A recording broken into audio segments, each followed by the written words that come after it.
So hello students, welcome to our channel Aasu hack math. आज हम class 9th math का chapter 1 जो कि हमारा नंबर सिस्टम है उसका इंट्रोडक्शन वीडियो कवर करेंगे इस वीडियो में आज। ठीक है, तो नंबर सिस्टम में हम पहले टाइप्स ऑफ नंबर्स पढ़ लेते हैं। ठीक है, नेचुरल नंबर्स क्या होता है हमारे पास? नेचुरल नंबर्स वो नंबर्स होते हैं जैसे कि 1, 2, 3, 4 जो भी काउंटिंग्स होती है ना, ऐसी 1 से लेके 2, 3, 4 एंड सो ऑन इन्फिनिटी तक चले। ठीक है, ये सारे नंबर हमारे क्या होते हैं? नेचुरल नंबर्स होते हैं। ठीक है, अब होल नंबर्स क्या होते हैं? इन नेचुरल नंबर के साथ आगे जीरो और आ जाता है। ठीक है, मतलब 0, 1, 2, 3, 4 ऐसी सो ऑन इन्फिनिटी तक चलेगा। ठीक है, they are many natural numbers and many whole numbers. ठीक है, इन्फिनिटी तक चलते हैं सारे नंबर, लेकिन नेचुरल नंबर में जीरो नहीं होता, होल नंबर में एक एडिशनल जीरो आ जाता है। इन दोनों में ये डिफरेंस होता है। अब इंटीजर्स क्या होते हैं? इंटीजर्स में है ना हमारे सारे नेगेटिव नेचुरल नंबर्स होते हैं। ठीक है, जीरो होता है और तीसरा सारे पॉजिटिव नेचुरल नंबर्स होते हैं। ठीक है, नेगेटिव नेचुरल नंबर जैसे -1, -2, -3 ऐसे सोन चलते रहेंगे। ठीक है, इन्फिनिटी तक। हमारे पॉजिटिव नेचुरल नंबर कौन से हो जाएंगे? +1 का। ठीक है, ये सारे प्लस में रहेंगे, ऐसे ये सोन इन्फिनिटी तक चलेंगे। ठीक है, ये हमारे सारे नेगेटिव नेचुरल नंबर, ये सारे पॉजिटिव नेचुरल नंबर और साथ में एक जीरो। ठीक है, ये तीनों मिलके हमारा पूरा इंटीजर्स बनाता है। ठीक है, इंटीजर्स में कोई भी फ्रैक्शन नहीं होते। ठीक है, ओनली ये सारे नंबर -1, -2, -3 सारे negative natural number plus zero and सारे पॉजिटिव नेचुरल नंबर्स। ठीक है, अब दूसरा अगला टाइप ऑफ नंबर क्या हमारे पास? Rational numbers. रैशनल नंबर्स वो नंबर्स होते हैं जिनको बच्चों हम फ्रैक्शन में लिख सकते हैं। मतलब the numbers which can be written in the form of p/q, मतलब न्यूमरेटर और डिनोमिनेटर की फॉर्म में लिख सकते हैं। और यहाँ पे हमारा जो नीचे क्यू होता है डिनोमिनेटर, वो जीरो के इक्वल नहीं होना चाहिए कभी। ठीक है, अगर जीरो के इक्वल होगा तो हमारा नेचुरल नंबर नहीं होगा। ठीक है, पहला केस क्या, मतलब पहले कंडीशन क्या है? वो पहले फ्रैक्शन में एग्जिस्ट होना चाहिए कोई भी नंबर रैशनल नंबर होने के लिए, और दूसरा नीचे जो डिनोमिनेटर होता है वो जीरो के इक्वल नहीं होना चाहिए। ठीक है, इसके एग्जाम्पल हमारे क्या हो सकते हैं? जैसे कि 4 को मैं 4 अप नीचे कुछ नहीं है तो 1 लिख सकता हूँ ना, तो 4/1 हो जाएगा। तो ये हमारा क्या, 4 एक रैशनल नंबर है। ठीक है, आप कहोगे सर नेचुरल नंबर भी है। हाँ, नेचुरल नंबर भी है, लेकिन ये हम उसको रैशनल नंबर भी कह सकते हैं। ठीक है ना, रैशनल नंबर के अंदर ही सारे नेचुरल नंबर आ जाते हैं, सारे होल नंबर आ जाते हैं, सारे इंटीजर्स आ जाते हैं। ठीक है, और फ्रैक्शन भी सारे आ जाते हैं रैशनल नंबर के अंदर। ठीक है, कोमा और मैं क्या लिख सकता हूँ? आप ये बताओ, 4/0 में लिखूंगा तो ये हमारे क्या होगा? रैशनल नंबर होगा कि नहीं होगा? ये p/q की फॉर्म में, तो लेकिन यहाँ पे जो हमारा नीचे डिनोमिनेटर है वो जीरो के इक्वल है, तो ये वाला जो केस है हमारा रैशनल नंबर नहीं होगा। ठीक है, 2/3 हमारा क्या हो जाएगा? रैशनल नंबर हो सकता है। ठीक है, फ्रैक्शन की फॉर्म में, और नीचे जो डिनोमिनेटर है वो हमारा जीरो के इक्वल नहीं है। ठीक है, तो आपको समझ में आ गया वो रैशनल नंबर क्या होते हैं, जिनको हम फ्रैक्शन की फॉर्म में लिख सकते हैं, न्यूमरेटर और अपॉन में डिनोमिनेटर की फॉर्म में, और डिनोमिनेटर हमारा जो होता है वो जीरो के इक्वल नहीं होना चाहिए। ठीक है, अब रैशनल नंबर क्या होते हैं? वो नंबर जिनको हम p/q की फॉर्म में नहीं लिख सकते हैं। ठीक है, और क्यों नीचे जीरो नहीं होना चाहिए कभी। ठीक है, जैसे कि इसमें एग्जांपल हम क्या ले सकते हैं? √2। ठीक है, और क्या ले सकते हैं? √3। ठीक है, क्यों लिख सकते हैं? क्योंकि देखो, जो हमारा √2 होता है उसकी वैल्यू पता क्या होती है? अगर आप फाइंड करोगे तो ये होती है 1.4142, ऐसी सोन चलती रहती है। तो इसको हम फ्रैक्शन के फॉर्म में कभी बना ही नहीं पाएंगे कि इसके पीछे कितने नंबर हैं, तो हम नीचे जीरो लगा सकें ताकि इसको फ्रैक्शन में फॉर्म में बना सकते हैं। लेकिन जैसे 0.8 है, इसको तो मैं फ्रैक्शन की फॉर्म में बना सकता हूँ 8/10 लिख के, है ना। लेकिन इसमें हमें पता ही नहीं कितने नंबर ऑफ डेसिमल के बाद नंबर है कि मैं उतना नंबर ऑफ जीरो नीचे लगा के इसको फ्रैक्शन की फॉर्म में बना सकूँ। मतलब मैं इसको p/q की फॉर्म में नहीं लिख सकता, तो ये हमारा क्या हो जाएगा? इरेशनल नंबर हो जाएगा। ठीक है, ऐसे √3 होता है, ठीक है, √5 होता है, ठीक है, एंड एक्सेट्रा। ये सारे हमारे क्या होते हैं, इरेशनल नंबर होते हैं जिनको हम P/Q की फॉर्म में लिख सकते हैं। 0.8 हमारा क्या है, रैशनल नंबर है, क्योंकि इसे हम 8/10 मतलब P/Q की फॉर्म में लिख सकते हैं, और जो हमारा Q है नॉट इक्वल टू में 0 है, तो हमारा 0.8 क्या हो जाएगा, रैशनल नंबर हो जाएगा। ठीक है, लेकिन ये हमारा क्या है, इरेशनल नंबर। ठीक है, अब अगला नंबर, टाइप ऑफ नंबर क्या है, रियल नंबर्स। रियल नंबर्स पता क्या होते हैं, सारे रैशनल नंबर्स प्लस सारे इरेशनल नंबर, इन दोनों को कंबाइन कर दो तो हमारा क्या बन जाएगा, रियल नंबर हो जाएगा। ठीक है, यहाँ पे डेफिनेशन में लिख भी रखा है, it contains all rational number and irrational numbers. सारे रैशनल नंबर होते हैं और सारे इरेशनल नंबर सब रियल नंबर के अंदर आते हैं। ठीक है, जैसे कि ये जो 4 है ये रियल नंबर भी है, जैसे √2 है ये भी रियल नंबर है। ठीक है, 4 भी रियल नंबर है और √2 भी रियल नंबर है। ठीक है, सारे रैशनल नंबर और सारे इरेशनल नंबर हमारे क्या होते हैं, रियल नंबर्स होते हैं। ठीक है, और जितने भी रियल नंबर्स होते हैं उनको हम नंबर लाइन पे शो कर सकते हैं हमेशा। ठीक है, ये लाइन हमेशा याद रखना, जो भी रियल नंबर होते हैं उनको हम नंबर लाइन पे शो कर सकते हैं। ठीक है, अब नंबर लाइन क्या होती है, हमारे पास एक लाइन सी होती है। ठीक है, इसके बीच में कहीं हमारा 0 होता है। ठीक है, यहां पे हमारा क्या हो जाएगा, राइट हैंड साइड पे सारे पॉजिटिव नंबर्स होते हैं, या पॉजिटिव नेचुरल नंबर लिख लो। ठीक है, जैसे कि 1 2 3 ऐसी चलता रहेगा। यहां पे मैं एरो लगा देता हूं, ठीक है, जो कि चलता रहेगा। ठीक है, एरो, इसलिए हम यहां पे क्या लगाते हैं, एरो लगाते हैं। ऐसी हमारा लेफ्ट हैंड साइड, 0 के लेफ्ट हैंड साइड में क्या होते हैं, सारे नेगेटिव नंबर्स होते हैं। ठीक है, सारे नेगेटिव नेचुरल नंबर्स, जैसे कि -1 -2 -3 ऐसे सोन चलता रहेगा, इसलिए मैं एरो लगा देता हूं। ठीक है, कभी खत्म नहीं होगा। तो राइट हैंड साइड पे हमारे क्या होते हैं, सारे पॉजिटिव नेचुरल नंबर होते हैं, लेफ्ट हैंड साइड पे हमारे क्या होते हैं, सारे नेगेटिव नेचुरल नंबर होते हैं। ठीक है, तो ये हमारा एक नंबर लाइन हो गया जहां पे हमने सारे नंबर्स को शो कर दिया। अब आप कहोगे यहाँ पे √2 तो है ही नहीं, मैंने तब √2 की वैल्यू देखो आप, √2 की वैल्यू कितनी है, 1.4 के समथिंग है। तो 1.4 कहाँ आएगा, 1 और 2 के बीच में ही आएगा ना। 1 मैक्सिमम है, मतलब मिनिमम है, और 2 मैक्सिमम होगा, 1 और 2 के बीच में लाई करेगा, 1.4 है ना, 1.4 1 और 2 के बीच में लाई करेगा ना, तो यहीं कहीं बीच में हमारा रियल नंबर प्रेजेंट होगा। और जो इरेशनल नंबर है उसको लोकेट करना हम सीखेंगे भी, उसको हम लोकेट कैसे करते हैं किसी नंबर लाइन पे। ठीक है, बाद में। अब रैशनल नंबर को तो इजीली लोकेट कर सकते हो, क्योंकि वो ज़्यादा बड़े नंबर के नहीं होते हैं, ज़्यादा बड़े डेसिमल के नंबर के नहीं होते हैं। जैसे कि 0.8 को दिखाना है, यहाँ पे 1 2 3 ऐसे 10 लाइन खींचेंगे तो 8 नंबर पे जो लाइन होगी वो 0.8 की लाइन आ जाएगी। ठीक है, तो रैशनल नंबर को दिखाना थोड़ा ईजी होता है, इरेशनल नंबर को लोकेट करने का तरीका थोड़ा अलग होता है, उसको हम देखेंगे आगे की इस वीडियो में। ठीक है, इतना क्लियर हो गया। अब यहाँ पे हम एक चीज़ और बताता हूँ कि देखो, जो भी नेचुरल नंबर होते हैं उसको हम किससे डिनोट करते हैं, कैपिटल N से। ठीक है, इसको डिनोट करना होता है। ठीक है, जो भी नेचुरल नंबर होगा, नेचुरल नंबर को हम N से डिनोट करते हैं। होल नंबर को हम किससे डिनोट करते हैं, कैपिटल W से। इंटीजर्स को हम किससे डिनोट करते हैं, कैपिटल Z से। ठीक है, और रियल नंबर को हम कैपिटल R से डिनोट करते हैं जनरली। ठीक है, इतना क्लियर है। ठीक है, तो बढ़ते हैं अपने अब अगले टॉपिक पर। टाइप ऑफ नंबर समझ में आ गया आपको, अब इसके हम अगले टॉपिक पे बढ़ते हैं। अब देखो रैशनल नंबर पढ़ते हैं।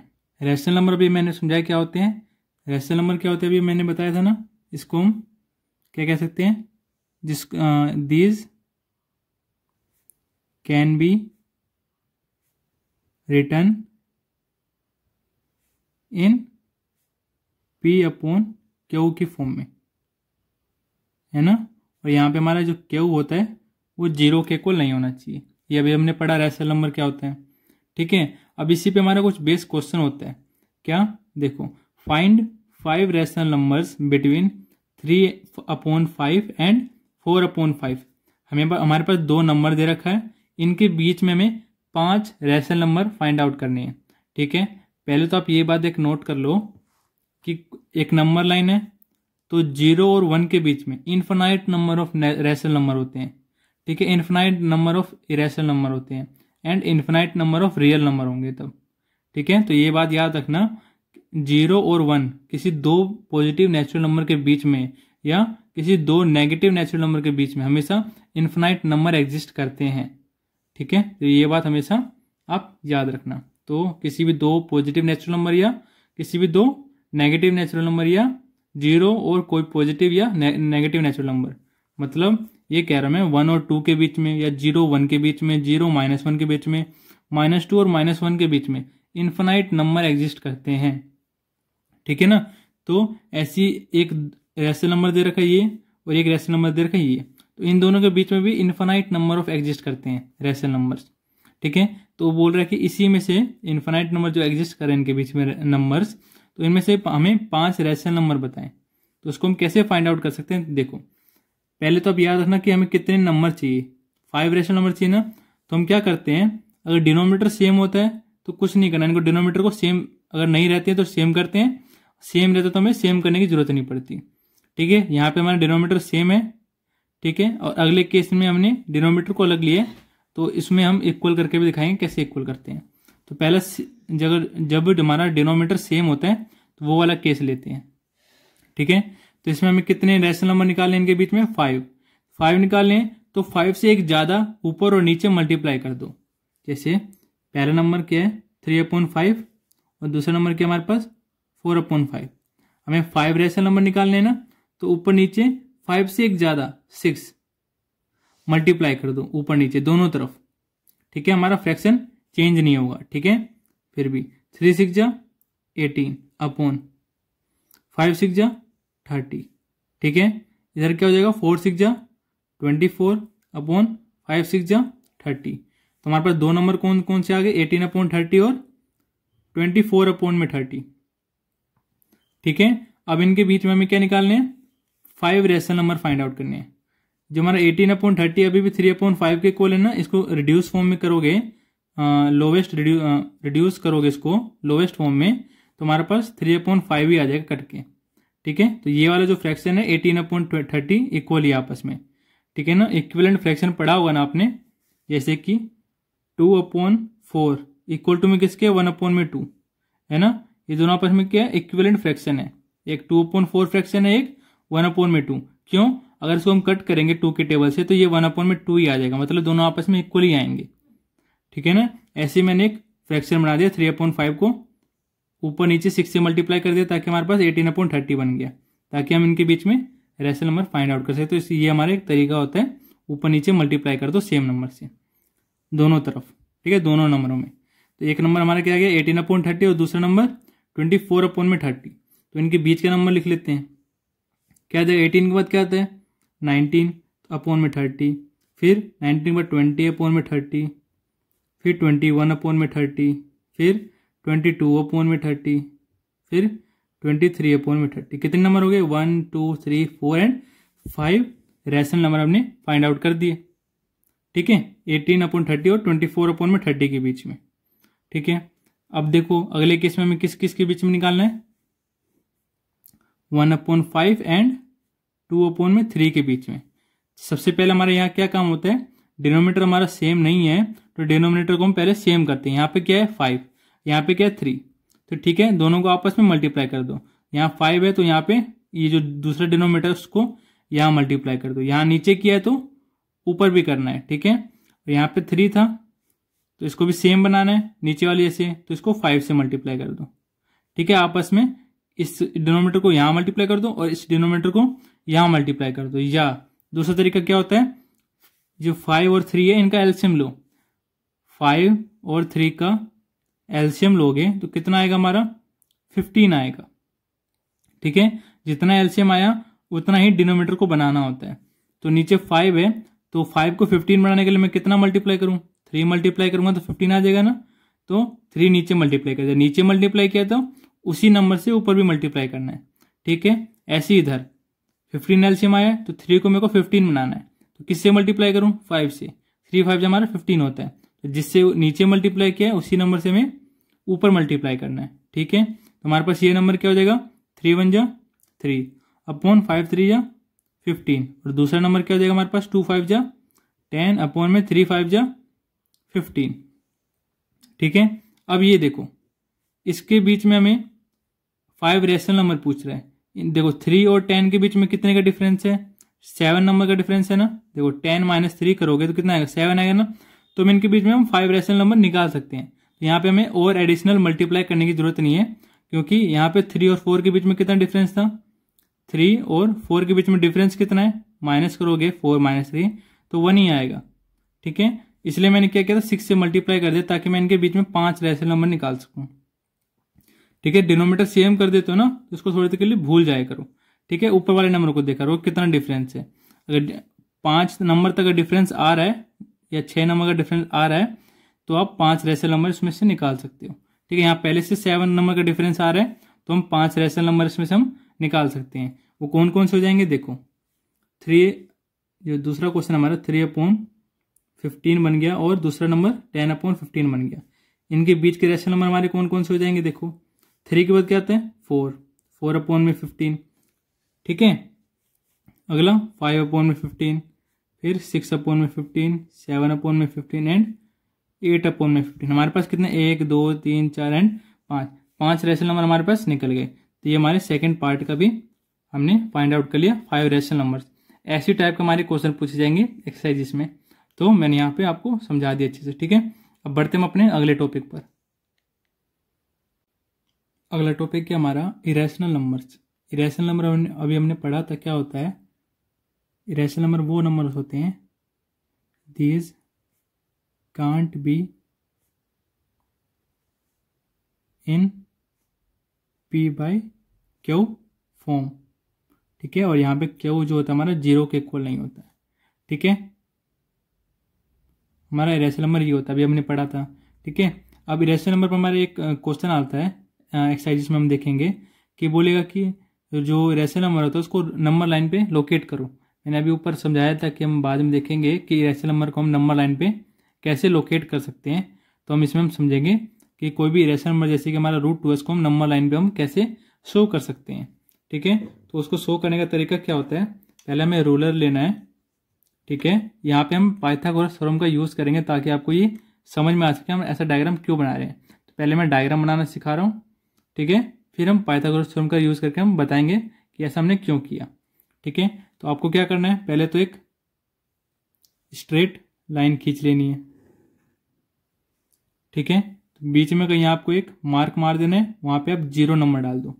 ठीक है, तो हमारा 0 सेंटीमीटर ये रहा ना, 0 सेंटीमीटर को इस पर लोकेट करो। ठीक है, अब यहां से हम क्या करेंगे, 1 सेंटीमीटर का एक लाइन मारेंगे। ठीक है, ये हमारा कितने लेंथ का, कितना लेंथ हो गया, ये यूनिट लेंथ हो गया। ठीक है, इतनी लेंथ का हम ऊपर परपेंडिकुलर लाइन खींचेंगे ऊपर। ठीक है, तो यूनिट लेंथ का हम परपेंडिकुलर लाइन खींच रहे हैं। ठीक है, इस बिंदु पे। ठीक है, तो इस लाइन से हमने 1 सेंटीमीटर का हमने एक लाइन खींच दिया, देखो 0 तक। ठीक है, अब क्या करेंगे हम, ये जो 0 वाला पॉइंट था इसको इस पे क्या करना है, ज्वाइन करना है।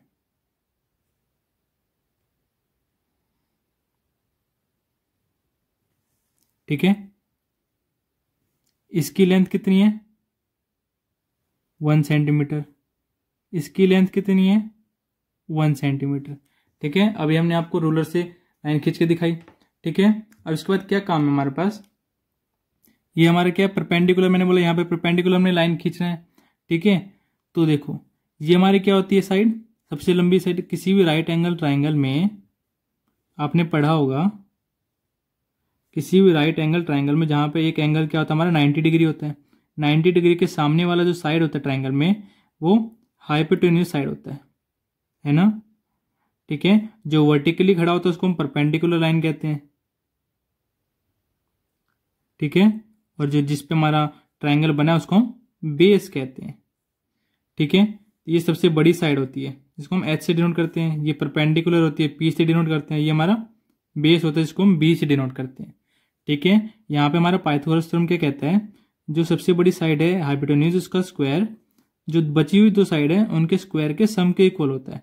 तो परपेंडिकुलर का स्क्वायर प्लस बेस का स्क्वायर के इक्वल होता है। ठीक है। तो अब यहाँ देखो ये राइट एंगल ट्राइंगल है एक, ठीक है, ये राइट एंगल है, ये हमारा परपेंडिकुलर है। परपेंडिकुलर कितना है 1, 1 का स्क्वायर करना है इधर, प्लस बेस कितना है जिसमें हमारा ट्राइंगल बना 1 है, ये भी 1 है, इसका भी स्क्वायर कर दो। इक्वल टू में हमारे पास क्या है, एच का स्क्वायर। ठीक है। अब इधर देखो एच का स्क्वायर किसके इक्वल आएगा, 1 का स्क्वायर 1 प्लस 1 का स्क्वायर 1 इक्वल टू में 2। ठीक है। एच स्क्वायर किसके इक्वल आ गया हमारे पास, 2 के इक्वल आ गया। अब यहाँ पे मैं क्या करूंगा, यहाँ पे भी अंडर रूट अप्लाई कर देता हूँ, यहाँ पे भी अंडर रूट अप्लाई कर देता हूँ। तो स्क्वायर से मेरा अंडर रूट कैंसिल आउट हो जाएगा। यहाँ पे क्या आएगा, एच इक्वल टू में रूट में 2। ठीक है। तो एच की वैल्यू कितनी आएगी हमारे पास, √2। जो सबसे लंबी साइड होती है वो किसके इक्वल आएगा, √2 के। कब, जब हमारा p की वैल्यू 1 हो और b की वैल्यू 1 हो। तो p की वैल्यू 1 है, b की वैल्यू 1 है, तो ये हमारा जो साइड है लंबी वाली वो किसके इक्वल आ जाएगा हमारे पास, √2 सेंटीमीटर के। आगे समझ। अब देखो अब हमें क्या करना है, इसको मैं रेडियस बना के एक सर्कल ड्रॉ करूंगा। देखो यहाँ पे आपको प्रकार रखना है, कंपास रखना है, ठीक है, और इतनी लंबी लेंथ की प्रकार खोल लेना है। ठीक है। ओपन करने के बाद क्या करना है आपको, यहां रख के आपको एक आर्क खींचनी है नीचे लाइन पे, जो भी हमारा नंबर लाइन था ना इस पे एक आर्क खींचनी है। ठीक है। ये जो आपने आर्क खींची ना, ये जो पॉइंट आया हमारा ये वाला, ये और ये 0 वाला, ये जो लेंथ आएगी ये हमारी √2 सेंटीमीटर की लंबी होगी। ठीक है। तो ये हमारा पॉइंट कौन सा था, 0 था। ये हमारा कौन सा पॉइंट था, 1 था। ठीक है ना। अभी मैं आपको रूलर पे भी दिखा देता हूं। देखो ये 0 है, ठीक है, ये 1 है, और यहाँ पे ये क्या है, 2 है ना। तो ये 1 और 2 के बीच में लाई कर रहा है क्या, हमारा √2। ये मैंने √2 की वैल्यू भी बताई थी आपको। √2 की वैल्यू कितनी होती है, 1.414 के समथिंग, मतलब 1.4 के समथिंग होती है। मतलब 1 और 2 के बीच में लाई करेगी √2 की वैल्यू। मतलब √2 जो होता है 1 से तो बड़ा होगा और 2 से छोटा होगा। तो ये रहा 1 हमारा, ये हमारा क्या है 2। तो 1 और 2 के बीच में ये लाई कर रहा है। ठीक है। ये हमारी √2 सेंटीमीटर की हमने नंबर लाइन पे लाइन खींच दी। ठीक है। ऐसी हम √3 को भी खींच सकते हैं। ठीक है। √3 को खींचने के लिए क्या बना होता है हमारे पास, देखो h square p square plus में b स्क्वायर होता है ना। ठीक है। हमें क्या चाहिए, हाइपोटेन्यूज को √3 बनाना है। जैसे हमने यहाँ पर हाइपोटेन्यूज को √2 बनाया ना, तो यहाँ पे हमें हाइपोटेन्यूज को कितना बनाना है, √3 बनाना है। और ये कब बनेगा हमारे पास, जब हमारे पास परपेंडिकुलर √2 हो, नहीं सॉरी बेस √2 और परपेंडिकुलर हम यहाँ पे 1 लेंगे। ठीक है। तो हमारे पास परपेंडिकुलर कितना है, 1 है, इसका स्क्वायर करना है, प्लस बेस कितना है हमारे पास, √2 है, तो √2 का स्क्वायर करना है। ठीक है। इक्वल टू में क्या है, एच का स्क्वायर।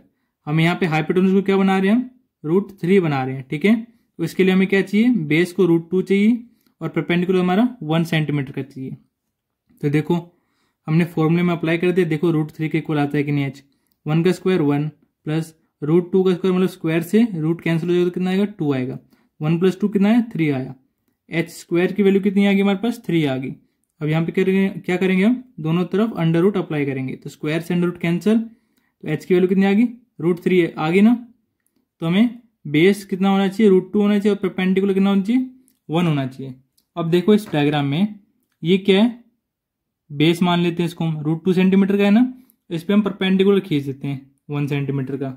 ठीक है। परपेंडिकुलर कितना खींचेंगे हम, 1 सेंटीमीटर का। तभी हमारे पास जो हाइपोटेन्यूज बनेगी वो √3 की बनेगी। तो रूलर की हेल्प से हम खींच देते हैं परपेंडिकुलर, ये 0 से खींच दिया। ठीक है। अब ये जो पॉइंट आया इसको और इसको मैच करोगे, ज्वाइन करोगे, तो ये जो हाइपोटेन्यूज साइड बनेगी √3 सेंटीमीटर की बनेगी। ठीक है, ये जो बनेगी यहाँ से लेके यहाँ तक ये √3 सेंटीमीटर की बनेगी। ठीक है, और अगर आपको इसको नंबर लाइन पे दिखाना है तो क्या करेंगे हम,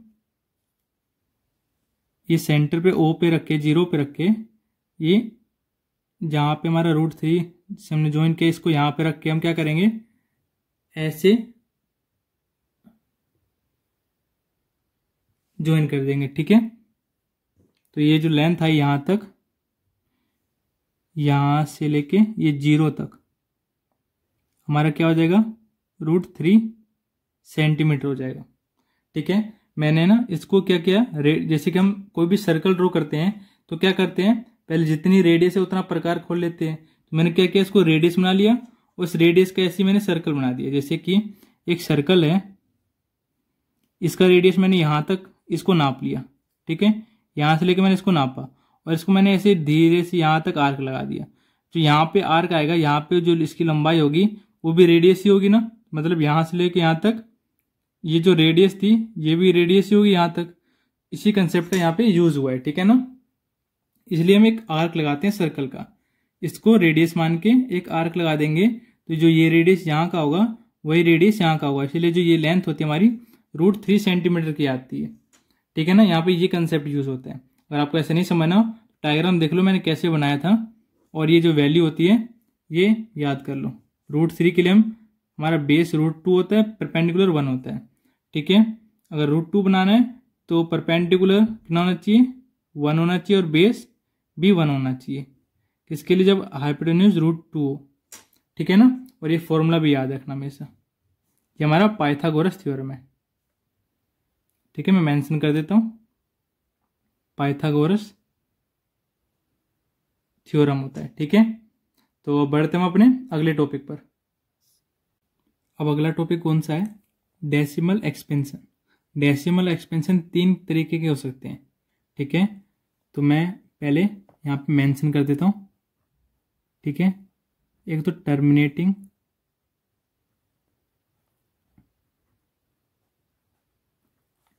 डेसिमल एक्सपेंशन हो सकता है, या नॉन टर्मिनेटिंग।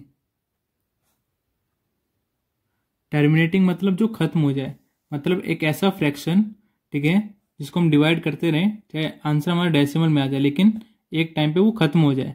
रिमाइंडर हमारा इसमें, इस केस में हमारा जो रिमाइंडर होता है आर, वो 0 आ जाता है। ठीक है, वो टर्मिनेटिंग वाला केस हो गया। ठीक है, वो डेसिमल एक्सपेंशन। और जिसमें हमारा डेसिमल 0 नहीं, मतलब सॉरी, जिसमें हमारा रिमाइंडर 0 नहीं आता, वो कंटिन्यू चलता रहता है, उसको हम क्या कहते हैं, नॉन टर्मिनेटिंग, मतलब जो खत्म नहीं हो रहा। नॉन टर्मिनेटिंग में 2 पार्ट आ जाते हैं, एक रिपीटिंग वाला और एक नॉन रिपीटिंग वाला। ठीक है, बुक में रिपीटिंग को रिकरिंग भी लिख रखा है। मैं जैसे कि बुक में रिपीटिंग को रिकरिंग भी लिखा गया है, मतलब बार बार आना। ठीक है, तो आप कंफ्यूज नहीं होंगे। ठीक है, नॉन टर्मिनेटिंग 2 तरीके के होते हैं, नॉन टर्मिनेटिंग रिपीटिंग या नॉन टर्मिनेटिंग नॉन रिपीटिंग। ठीक है, अब इसका मतलब क्या हुआ, वो आपको मैं 3 टाइप लाया हूं, उसमें समझ में आ जाएगा आपको। पहले मैं समझा देता हूं। नॉन टर्मिनेटिंग मतलब खत्म नहीं होना, वो मतलब रिमाइंडर कभी 0 नहीं आना, पहली बात तो ये नॉन टर्मिनेटिंग मतलब। ठीक है, रिपीटिंग मतलब जो नंबर है हम जो डिवाइड करेंगे, नंबर बार बार सेम नंबर आना एक टाइम के बाद, जैसे कि 1.444 ऐसे 4 आ रहा है ना लगातार, मतलब रिपीटिंग हो रहा है, खत्म भी नहीं हो रहा और रिपीट भी हो रहा है, ऐसे नंबर। ठीक है, होते हमारे डेसिमल एक्सपेंशन। कौन से, non terminating repeating decimal expansion होते हैं ऐसे टाइप के नंबर। ठीक है, अगर नॉन रिपीटिंग वाले कौन से होते हैं, नंबर चलते रहे डेसिमल के बाद, ठीक है, रिमाइंडर 0 भी ना आए और नंबर ऐसे चलते रहे विदाउट रिपीटिंग, सेम नंबर नहीं आ रहे हो बार बार। ठीक है, तो ये हमारे पास केस है, हम देखते हैं इनको सोल्व करेंगे तो हमारे पास जो आंसर आएगा उसे तीनों टाइप आपको क्लियर हो जाएंगे। देखो पहले क्या करना है, 7/8 को सोल्व करते हैं। जो ऊपर होता है उसको हम अंदर लिखते हैं न्यूमरेटर को, जो 8 नीचे होता है उसको हम बाहर लिखते हैं, मतलब 8 से डिवाइड करना है 7 को। ठीक है ना, तो करते हैं डिवाइड। 7 तो छोटा है तो पॉइंट लगा देते हैं। ठीक है, तो यहाँ पे क्या आ जाएगा, 0 आ जाएगा। तो 8 8 जा 64, माइनस करेंगे 6 आ जाएगा, पॉइंट पहले से लगा रहे हो तो 0 उतार लेंगे हम, ठीक है। 8 7 जा 56, ठीक है, माइनस करो 4, ठीक है, फिर 0 लगा लेते हैं, 8 5 जा 40, ठीक है। डिवाइड करना तो आपको आता होगा, ठीक है। इसको डिवाइड करने पे हमारे पास कितना आंसर आया, 0.875। देखो इसमें रिमाइंडर हमारा कितना आ गया, 0 आ गया, 40 में से 40 गया 0, तो इस केस में हमारा जो रिमाइंडर कितना आया, 0 आ गया। मतलब ये कौन सा केस हो गया, टर्मिनेटिंग डेसिमल एक्सपेंशन, ठीक है। तो ये हमारा कौन सा केस है, टर्मिनेटिंग डेसिमल एक्सपेंशन का केस है, ठीक है ना। अब दूसरा वाला टाइप देखते हैं।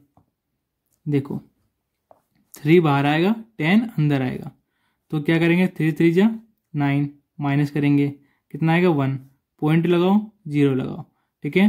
3 3 जा 9, ठीक है, 1 पॉइंट पहले से लगाया तो एक 0 लगा सकते हैं हम, ठीक है।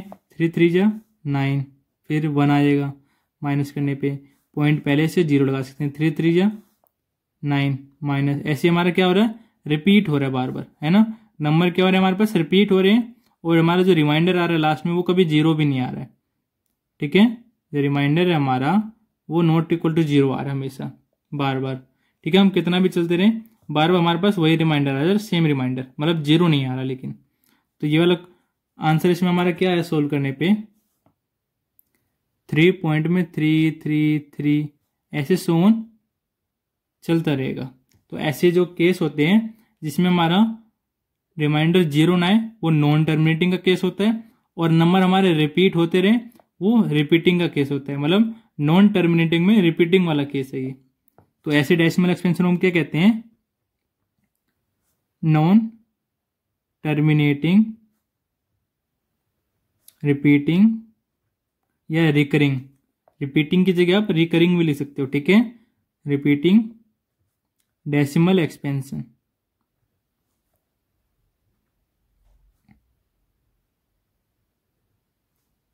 ठीक है। अब तीसरा केस देखते हैं। रूट को सोल्व करना आपको 8th क्लास में सिखाया होगा, बस उसी तरीके से हम इस √2 की वैल्यू निकालेंगे। देखो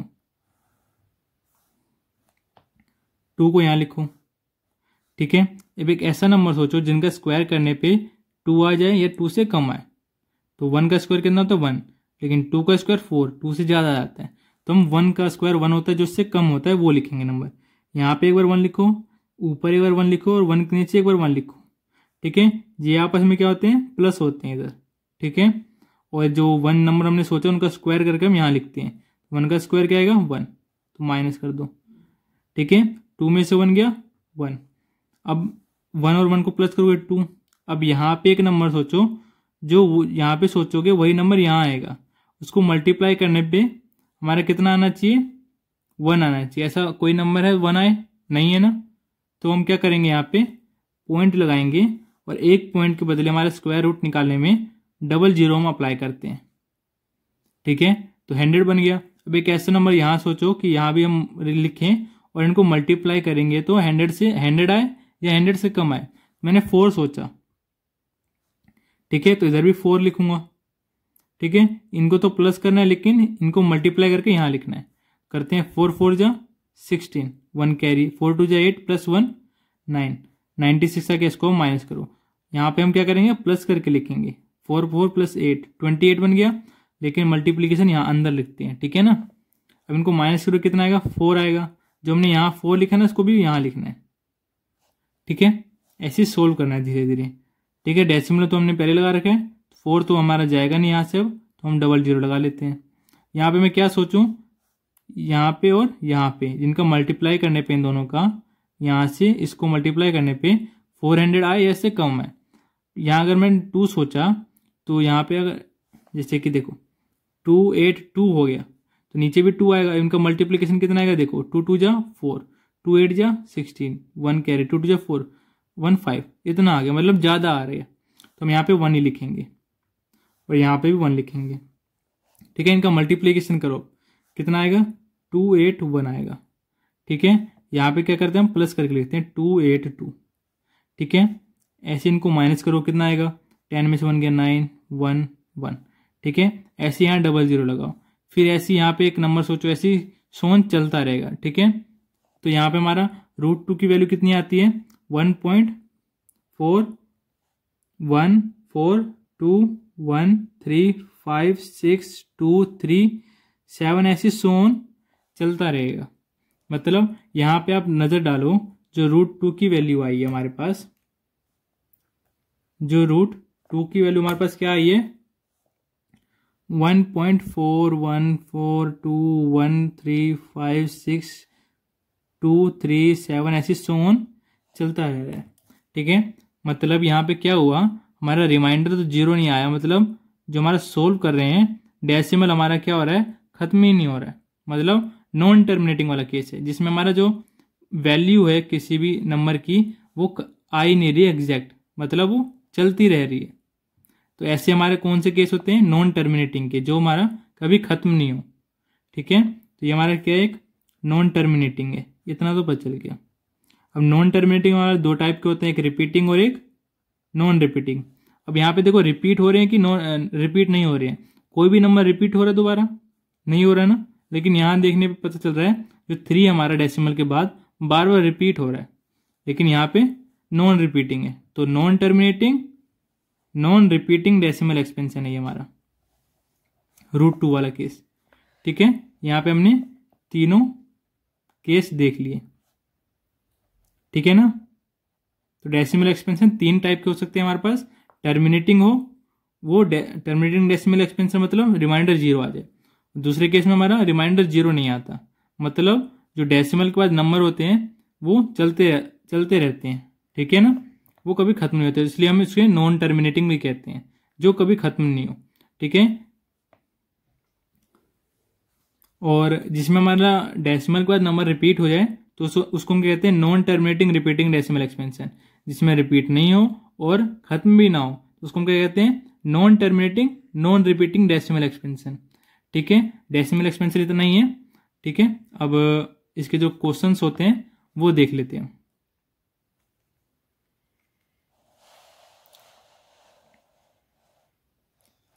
देखो हमें एक्सरसाइज में ऐसे टाइप के क्वेश्चंस पूछेगा कि जो नॉन टर्मिनेटिंग रिपीटिंग वाले हैं इनको PYQ की फॉर्म में लिख के दिखाओ।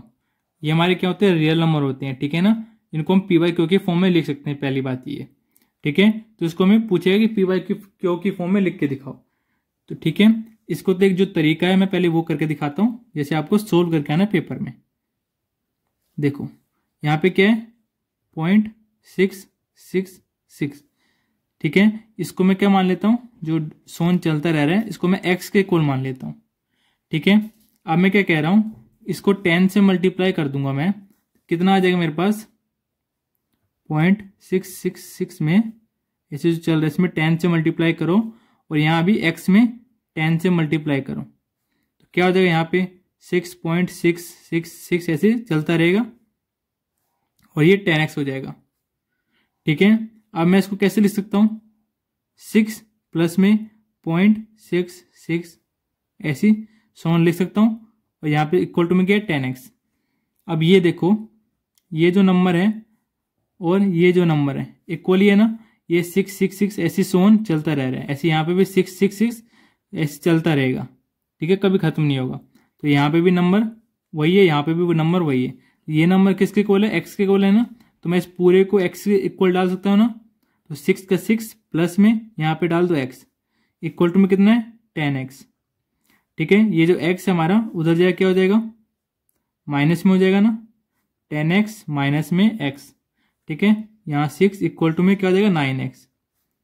तो इधर से मेरी x की वैल्यू कितनी आ जाएगी, जो 9 मल्टीप्लाई में इधर क्या हो जाएगा, डिवाइड में, 6 अपॉन में 9 आ जाएगा, ठीक है। इसको फर्दर सोल्व करोगे तो क्या हो जाएगा, 3 2 6, 3 3 9, तो मेरे पास x की वैल्यू कितनी आ गई, 2/3, ठीक है। ये हमारा जनरल तरीका है सोल्व करने का किसी क्वेश्चन को। इसका एक शॉर्ट ट्रिक भी बताता हूँ, वो आप जब भी अप्लाई करना जब ये एक ही टाइप के नंबर, मतलब जैसे कि 0.333 ऐसे ऐसे सोन चलते रहे, या ऐसे टाइप के 0.66, मतलब सिमिलर नंबर चलते रहे, ठीक है। तो इसको हम कैसे लिख सकते हैं, 0.3 बार, इसको हम कैसे लिखते हैं, 0.6 बार, ठीक है, जितने नंबर के ऊपर बार होते हैं ना उतने 9 डिवाइड में लिखने हैं। ठीक है, जैसे कि मैं इसको सोल्व करके दिखाता हूँ, शॉर्ट ट्रिक है। ठीक है, जल्दी से मैं आपको समझा भी देता हूँ। ये आपको जब काम आएगा, जब ये वन मार्क के क्वेश्चन में आता है ना ऑप्शन वाले, तब आपको जल्दी सोल्व करने में मदद मिलेगी। देखो ये 0.6 बार है ना, शॉर्ट ट्रिक है, ये सोल्व करने का तरीका नहीं है। ठीक है ना, याद रखना। 0.6 बार है तो नंबर कितना है, 6 है, 6 को ऊपर लिख लो। कितने नंबर के ऊपर बार है, एक नंबर के ऊपर बार है ना, तो एक 9 नीचे लिख दो। ठीक है, अगर यहाँ पे 2 नंबर के ऊपर बार होता है तो डबल 9 लिखते हैं हम। ठीक है, तो हमारे पास ये किसकी वैल्यू आ जाएगी, इसकी वैल्यू आ जाएगी। देखो 6/9 ही आई थी, इधर भी 6/9 आएगी। अब इसको फर्दर कट करोगे, 3 2 6 एंड 3 3 9, किसके इक्वल आ जाएगा, 2/3, वही वैल्यू आ गई ना। एक शॉर्ट ट्रिक है। ठीक है, अब देखो इस 0.3 के लिए भी ऐसे ही सोल्व करना है। जैसे कि मैं एक और एग्जाम्पल लेता हूं, अगर 0.14 ऐसे हो, ठीक है, इसका मतलब क्या होता है, 0.141414 ऐसे सोन रिपीट चल रहा है। ठीक है ना, इसका मतलब ये होता है। तो 0.14 की वैल्यू कितनी आ जाएगी, देखो 14 नंबर है, 14 को ऊपर लिख दो जितना नंबर है। कितने नंबर के ऊपर बार लगा है, कौन मतलब कितने नंबर रिपीट हो रहे हैं, या कितने नंबर के ऊपर बार लगा है। बार मतलब उतने नंबर रिपीट हो रहे हैं। ठीक है ना, 2 नंबर के ऊपर बार लगा है तो 299 लिख दो नीचे। ठीक है, अगर ये कट रहे किसी टेबल से कट कर लो, वरना ये हमारा ये इसके इक्वल हो जाएगा। ठीक है ना, ये हमारा शॉर्ट ट्रिक होता है। ठीक है, तो अब बढ़ते हैं अपने अगले टॉपिक पे। ये आपको जब भी करना है जब आपको 1 वर्ड में मिले और ऑप्शन मिले टिक करने के लिए, या आपको कोई क्वेश्चन चेक करना हो, ये जब भी यूज करना ना, वरना क्वेश्चन सोल्व के लिए ये तरीका हमारा। ठीक है, तो बढ़ते हैं अपने अब अगले टॉपिक पर। अगला टॉपिक है हमारा operations on real numbers. Real number पे हमारा ऑपरेशंस करने हैं, मतलब जैसे कि ऐड करना हो किसी 2 रियल नंबर्स को, कैसे करते हैं देखो। 2√2 प्लस में क्या है 5√2, एक नंबर दिए है और एक नंबर क्या है √2 माइनस में 3√3, इनको आपस में प्लस करना है, करते हैं। तो इनको कैसे प्लस करते हैं, जो √2 में है ना, मतलब रूट के अंदर है, और जो सिमिलर रूट वाली वैल्यू, जैसे यहाँ पे √2 है तो √2 और किधर है, देखो इधर √3 है, इधर √2 है, तो √2 और √2 वाले आपस में प्लस होंगे। क्यों होते हैं वो भी मैं बताता हूँ। फिर देखो पहले √2 और √2 वालों को एक साथ लिख लो, लिख लिया। अब √3 और ये भी √2, ये 3 है, सॉरी √3 है, माइनस 3√3 है, तो इनको एक साथ लिख लो, √3 वालों को लिख लिया। अब देखो इनको हम क्या करते हैं, जो इनके √2 के आगे नंबर है, √2 के आगे यहाँ पे कुछ नहीं है, मतलब 1 है। ठीक है, इनको आपस में क्या करते हैं, डायरेक्ट प्लस कर देते हैं। 2 + 1 3, ये क्या हमारे पास साथ में √2 लगा दो। ठीक है, ऐसे ही यहाँ पे देखो ये 5 है आगे, √3 के आगे, √3 के यहाँ पे क्या माइनस में 3, +5 -3, तो 5 में से 3 गया 2, तो क्या आ जाएगा, प्लस का 2 आया ना, तो +2 √3 लिख दो। ठीक है, इसको हम ऐसे सोल्व करते हैं। या इसको एक और सोल्व करने का तरीका है, देखो इसको देखो, यहाँ पे भी √2 है, इस वाले में भी √2 है, दोनों में √2 क्या आ गया हमारा, कॉमन आ गया। ठीक है, इधर से मैंने √2 बाहर ले लिया, तो इधर क्या बचेगा, बस 2 बचेगा, प्लस का प्लस। इधर से मैंने √2 ले लिया, इधर कुछ नहीं बचेगा, मतलब 1 बचेगा। ठीक है, प्लस इधर इन दोनों में देखो, इन दोनों में √3 कॉमन है, तो √3 कॉमन ले लो। ठीक है, तो √3 इधर से मैंने कॉमन ले लिया 5√3 में से, तो क्या बचेगा, ओनली 5 बचेगा। ठीक है, माइनस 3√3 में से मैंने √3 बाहर ले लिया, तो इधर क्या बचेगा, ओनली 3 बचेगा। ठीक है, अब इनको सोल्व करोगे, देखो क्या आएगा, 2 + 1 3, √2 मल्टीप्लाई में 3 प्लस √3, 5 में से 3 गया 2, है ना। अब देखो इसको मैं क्या लिख सकता हूँ, 3√2 लिख सकता हूँ, दोनों आपस में मल्टीप्लाई में। इसको मैं क्या लिख सकता हूँ, 2√3, तो ये जो आया और ये जो आया सेम आया ना, मतलब हम क्या करेंगे, जो रूट के जो आगे है उनको आपस में प्लस कर देंगे डायरेक्ट, तो आपका जो सॉल्यूशन है थोड़ा फास्ट हो जाएगा। ठीक है, बेसिक जो तरीका ये है, और इसको थोड़ा फास्ट करने के लिए थोड़ा ये है। ठीक है ना, आप किसी भी तरीके से समझ लो। लेकिन अब देखो मल्टीप्लाई केस में क्या होता है हमारा, प्लस में हम एडिशन या सब्ट्रैक्शन में क्या करते हैं, सेम रूट वाली वैल्यूज को आपस में प्लस या माइनस कर सकते हैं। ठीक है, एडिशन में हम क्या करेंगे, सेम जो रूट के अंदर जो वैल्यू है वो सेम होनी चाहिए, जब भी उनको हम आपस में प्लस कर सकते हैं या माइनस कर सकते हैं। जैसे हमने यहाँ पे किया ना, √2 और √2 को प्लस कर सकते हैं, हम इसको और इसको प्लस नहीं कर सकते आपस में, ठीक है ना। मल्टीप्लाई में ऐसा नहीं होता है। देखो यहाँ पे करना है 6√5 को किसके साथ मल्टीप्लाई करना है, 2√5 को। अभी हमने यहाँ पे क्या कहा था, यहाँ √2 और √3 आपस में क्या है, मल्टीप्लाई में है ना, तो इसको मैंने कैसे लिख दिया, 3√2, मतलब 3 और √2 के बीच में भी मल्टीप्लाई है, ठीक है ना। तो यहाँ पे देखो 6 और √5 के बीच में भी क्या है हमारे पास, यहाँ पे मल्टीप्लाई ही है, ठीक है ना। मल्टीप्लाई 2 का 2, इधर इन दोनों के बीच में क्या है, मल्टीप्लाई, रूट में 5, ठीक है। इतना समझ में आ गया। अब देखो यहाँ पे क्या करेंगे, 6 2 जा 12, जो नंबर्स हमारे बिना रूट वाले उनको आपस में मल्टीप्लाई करो, और जो रूट वाले नंबर है उनको आपस में मल्टीप्लाई करो। इनको मल्टीप्लाई कैसे करते हैं, जो रूट वाले नंबर है उनको एक बड़ा रूट लिखो और दोनों नंबर को अंदर आपस में मल्टीप्लाई कर लो, ठीक है। वो रूट के अंदर ही मल्टीप्लाई होंगे आपस में, ठीक है ना, बाहर नहीं निकलेंगे, ठीक है। तो ये क्या हो जाएगा, 12 मल्टीप्लाई में √5 और 5 को 2 बार मल्टीप्लाई करो कितना आएगा, 25, ठीक है। और ये किसके इक्वल होता है हमारे पास, देखो 12 मल्टीप्लाई √25 किसके इक्वल होता है हमारे पास, 5 का स्क्वायर, 5 का स्क्वायर किसके इक्वल होता है हमारे पास, 25 के। तो 25 को हम क्या लिख सकते हैं, 5 का स्क्वायर। या आप ऐसे कर दो, 2 पेयर बन गया तो पेयर मिलके बाहर आ जाएगा, ठीक है। या आप 25 का स्क्वायर कितना होता है, मतलब 25 किसका स्क्वायर होता है, 5 का स्क्वायर होता है। स्क्वायर से रूट कैंसिल हो जाएगा, तो कितना देगा, 12 मल्टीप्लाई में 5, 12 5 जा 60। या आप इधर से भी कर सकते थे, क्या 12 मल्टीप्लाई 2 पेयर बन गया ना 5 का, तो पेयर बन के बाहर आ जाएगा रूट के, 12 5 जा 60 हो जाएगा, ठीक है। हमारे लिए मल्टीप्लाई करने का तरीका होता है रियल नंबर्स में। अब डिवाइड कैसे करने का तरीका, तो देखो 8√15 को किससे डिवाइड करना है, 2√3 से करना है, ठीक है। तो देखो रूट इधर 8 का 8 मल्टीप्लाई √15 है, अपॉन में क्या 2 मल्टीप्लाई में √3 है, ठीक है। आप इधर मैंने क्या बताया था, जो रूट वाले जो नंबर होते हैं वो क्या होते हैं, रूट के अंदर ही आपस में मल्टीप्लाई होते हैं। मतलब रूट लगाओ और ये 5 और 5 है, रूट के अंदर ही आपस में मल्टीप्लाई होंगे, ठीक है। तो ये मेरे को यहाँ ये बताओ, √3 और √5 को मैं मल्टीप्लाई करूंगा तो क्या करूंगा, रूट में ही 3 और 5 को मल्टीप्लाई करूंगा, तो कितना हो जाएगा, √15 हो जाएगा। तो मतलब मैं √15 को √3 मल्टीप्लाई √5 लिख सकता हूँ ना। तो देखो 8 का 8 मल्टीप्लाई √15 को मैं कैसे लिख सकता हूँ, अभी मैंने बताया √3 मल्टीप्लाई में √5, तो √3 मल्टीप्लाई में √5 अपॉन में कितना है 2 मल्टीप्लाई में √3, तो √3 से √3 कैंसिल, 2 1 जा 2, 2 4 जा 8, ठीक है। तो ऊपर कितना आ गया, 4 मल्टीप्लाई √5 अपॉन में 1 मल्टीप्लाई 1 ही हो जाएगा नीचे, तो क्या आ जाएगा आंसर, 4√5, ठीक है। ये हमारा सोल्व करने का तरीका हो गया, ठीक है। क्या होता है, मल्टीप्लाई या डिवाइड में हम रूट वाले जो नंबर होते हैं उनको आपस में अंदर मल्टीप्लाई कर सकते हैं, लेकिन रूट के अंदर ही मल्टीप्लाई होंगे वो। लेकिन प्लस माइनस में सेम रूट वाले नंबर ही आपस में प्लस या माइनस होते हैं। डिफरेंट रूट नंबर जैसे कि यहाँ पे √2 है, यहाँ पे √3 है, तो ये आपस में प्लस माइनस नहीं हो सकते, ठीक है ना। ओनली √2 और √2 सेम रूट वाले नंबर ही प्लस माइनस होंगे, ठीक है। समझ में आ गया आपको। अभी का जो अगला टॉपिक है हम उस पर बढ़ते हैं। अब हमारा अगला टॉपिक क्या है, यहाँ पे हम 3 इंपॉर्टेंट पॉइंट को समझेंगे रैशनल और इरेशनल नंबर के रिगार्डिंग में, ठीक है।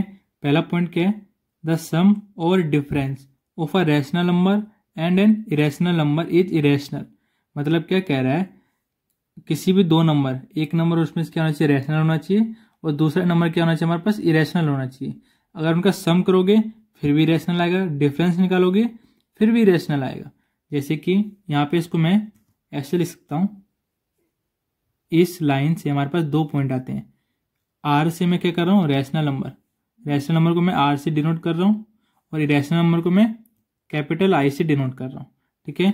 तो रैशनल प्लस इरेशनल करोगे तो क्या कह रहा है, हमेशा इरेशनल ही आएगा, ठीक है। और दूसरा केस क्या है, रैशनल माइनस इरेशनल, मतलब इस केस में रैशनल बड़ा हुआ तो रैशनल माइनस इरेशनल करोगे तो वो भी इरेशनल ही आएगा हमेशा। या अगर इरेशनल बड़ा हुआ तो इरेशनल माइनस रैशनल करोगे तो हमेशा इरेशनल ही आएगा, ठीक है। इस केस में हमारा क्या है, रैशनल नंबर बड़ा है इरेशनल नंबर से, ठीक है। तो बड़े में से छोटा माइनस होता है ना। अगर इरेशनल बड़ा हो गया रैशनल नंबर से तो इरेशनल पहले आएगा, माइनस का आर आएगा, ठीक है। तो बड़े में से छोटा होता है, इसलिए ये दो केस बन जाएंगे इसमें, ठीक है। इसलिए मैंने यहाँ डिफरेंस लिखा, सब्ट्रैक्शन नहीं लिखा। डिफरेंस मतलब दो नंबर का अंतर। अंतर कैसे निकालते हैं, बड़े में से छोटे को माइनस करके, ठीक है ना। तो ये डिपेंड होगा, अगर रैशनल बड़ा हुआ तो ये केस आएगा, इरेशनल बड़ा हुआ तो ये वाला केस आएगा, ठीक है। इसके मैं कुछ एग्जाम्पल भी लिख के बता देता हूँ आपको। जैसे कि एक 2 क्या है हमारा रैशनल नंबर है, इसको मैं फ्रैक्शन के फॉर्म में लिख सकता हूँ। और √3 क्या है मेरा एक इरेशनल नंबर है ना। तो अब इनको क्या करेंगे हम, प्लस करते हैं। रैशनल प्लस इरेशनल क्या बन गया, ये दोनों मिलके इरेशनल ही बन गया, ठीक है। जैसे कि इसको मैं यहां लिख के दिखा देता हूं 2 + 1, ये √3 को मैं क्या लिख सकता हूँ 1.7, ऐसे सोन चलता रहता है ये, ठीक है। इसको अगर प्लस करोगे तो ये वाला और ये वाला तो प्लस हो जाएगा, क्या आ जाएगा 3.7 सोन ऐसे ही चलता रहेगा, मतलब ये भी कभी खत्म नहीं होगा। तो ये भी कैसी प्रॉपर्टी दिखा रहा है, इरेशनल नंबर जैसी प्रॉपर्टी दिखा रहा है। तो इनको प्लस करने पे भी क्या आ रहा है हमारा इरेशनल नंबर ही आ रहा है। तो ये क्या हो जाएगा, एक एग्जाम्पल हो जाएगा, ठीक है। समझ में आया। ऐसे हमारे पास और एग्जाम्पल हो जाएंगे, ठीक है। अब समझते हैं हम दूसरे पॉइंट को क्या कह रहे हैं। तो इसमें एक बार 2 + √3 लिख लिया, तो दूसरे नंबर के लिए 2 - में √3, ठीक है। √3 हमारा छोटा होता है, √3 कितना होता है 1.7, 2 उससे बड़ा है तो मैं 2 में से माइनस कर रहा हूँ, ठीक है। तो ये भी हमारा इरेशनल ये नंबर आएगा, ठीक है। दूसरा पॉइंट क्या कह रहा है हमारा, द प्रोडक्ट और quotient of a non zero rational number, ठीक है, with an irrational number is irrational. यहाँ पे क्या कह रहा है, अगर कोई भी रैशनल नंबर या इरेशनल नंबर का, वो रैशनल नंबर हमेशा कभी कभी भी जीरो नहीं होना चाहिए। यहाँ पे जो रैशनल नंबर का है नॉन जीरो होना चाहिए, मतलब जीरो नहीं होना चाहिए रैशनल नंबर, ठीक है। रैशनल नंबर की वैल्यू जीरो नहीं होनी चाहिए, ठीक है। तो क्या कह रहा है, अगर प्रोडक्ट करोगे किसी रैशनल नंबर का और इरेशनल नंबर का, तो वो भी क्या आएगा, हमेशा इरेशनल ही आएगा। जैसे कि एग्जाम्पल देता हूं मैं, 2 × में √3, 2 क्या हमारा रैशनल है और √3 क्या हमारा इरेशनल है। इनको मल्टीप्लाई करोगे क्या आएगा, 2√3 आएगा, ठीक है। मतलब 2 इस केस में अब क्या लिखेंगे, ये तो प्लस का केस था ना, तो 2 × √3 को मैं क्या लिख सकता हूँ 1.7, तो 2 मल्टीप्लाई होते होते आएगा, ठीक है। √3 मतलब 1.7 ऐसे सोन चलता रहेगा, ठीक है ना। ये नहीं कि 1.7 होता है √3 की वैल्यू, 1.7 ऐसे शायद 1 आता है यहाँ पे शायद, ठीक है। ऐसे सोन चलता रहेगा, ठीक है। अब इनको मल्टीप्लाई करोगे तो वो भी नंबर क्या होगा, इन्फिनाइट नंबर तक चलता रहेगा, ठीक है ना। वो भी कभी खत्म नहीं होगा। और ये भी प्रॉपर्टी किसकी दिखा रहा है, इरेशनल नंबर की, तो ये भी हमारा क्या हो जाएगा, इरेशनल नंबर ही हो जाएगा, ठीक है। और दूसरा केस क्या हो जाएगा हमारे पास, इन दोनों को डिवाइड कर दो, 2 / में √3, ये भी हमारा क्या हो जाएगा 2 में √3 क्या हो जाएगा, इरेशनल नंबर ही हो जाएगा, ठीक है। अब इसको मैं जैसे मैंने यहाँ लिख के दिखाया था, इसको भी मैं कैसे लिख के दिखा सकता हूँ, जैसे R × I, मतलब रैशनल मल्टीप्लाई इरेशनल करोगे तो इरेशनल ही आएगा, या R में I करोगे ये भी क्या आएगा, हमेशा इरेशनल नंबर ही आएगा। मतलब रैशनल नंबर अपॉन में इरेशनल नंबर को डिवाइड करोगे तो इरेशनल नंबर ही आएगा हमेशा, या रैशनल नंबर और इरेशनल नंबर को मल्टीप्लाई करोगे तो हमेशा क्या आएगा, इरेशनल नंबर ही आएगा, ठीक है। तीसरा केस क्या हमारे पास, if we add subtract multiply या डिवाइड, यदि हम प्लस करें माइनस करें मल्टीप्लाई करें या डिवाइड करें किसी दो इरेशनल नंबर का, यहाँ पे हमारा क्या आ गया, दोनों इरेशनल नंबर आ गए, ठीक है ना। तो इस केस में क्या होगा, जो रिजल्ट आएगा हमारा ऐड सब्ट्रैक्ट मल्टीप्लाई डिवाइड करने पे, वो रैशनल भी हो सकता है और इरेशनल भी हो सकता है, ठीक है ना। यहाँ पे जो केस है हमेशा इरेशनल नहीं आएगा, कभी कभी रैशनल भी आ सकता है या इरेशनल भी आ सकता है। तो इसका मैं एग्जांपल देता हूं तो आपको बेटर क्लियर होगा, ठीक है। यहाँ पे हम दोनों इरेशनल नंबर ही लेंगे, ठीक है। तो मैं एक एग्जांपल लेके दिखाता हूं। ये क्या हमारा एक इरेशनल नंबर है ना, अभी मैंने आपको बताया था, ठीक है। और दूसरा नंबर भी मैं कौन सा ले लेता हूं, 2√5 वाला, ठीक है। इनका मल्टीप्लाई करो, ठीक है। मैंने अभी मल्टीप्लाई करके दिखाया हुआ था पिछले पेज पे ऑपरेशन ऑन रियल नंबर पे। तो इनका हमने मल्टीप्लाई किया तो 60 आया था। इसको मैं दोबारा करके भी दिखा देता हूँ। 6 2 जा 12 मल्टीप्लाई, जो रूट वाले वैल्यूज होते हैं वो दोनों अंदर आपस में मल्टीप्लाई होते हैं, है ना। तो 5 × 5 हो गया, तो 12 का 12 मल्टीप्लाई पेयर बन गया तो 5 आ जाएगा बाहर। तो 12 5 से कितना हो गया 60 हो गया। और 60 हमारा क्या है,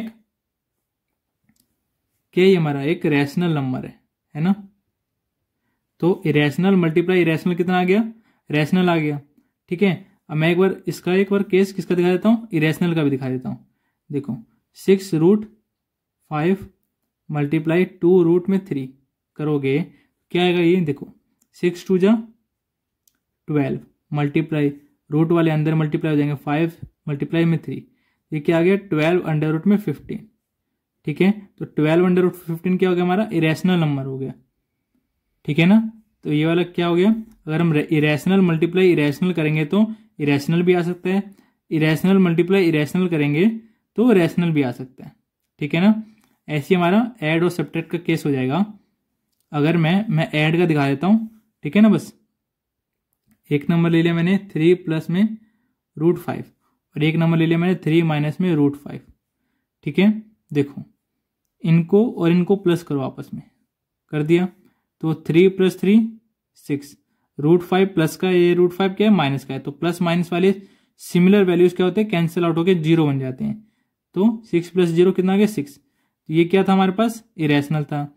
ये भी तो क्या था हमारे पास, इरेशनल था। इन दोनों को प्लस किया तो कितना आया 6 आया। तो इरेशनल प्लस इरेशनल क्या बन गया हमारे पास, रैशनल बन गया।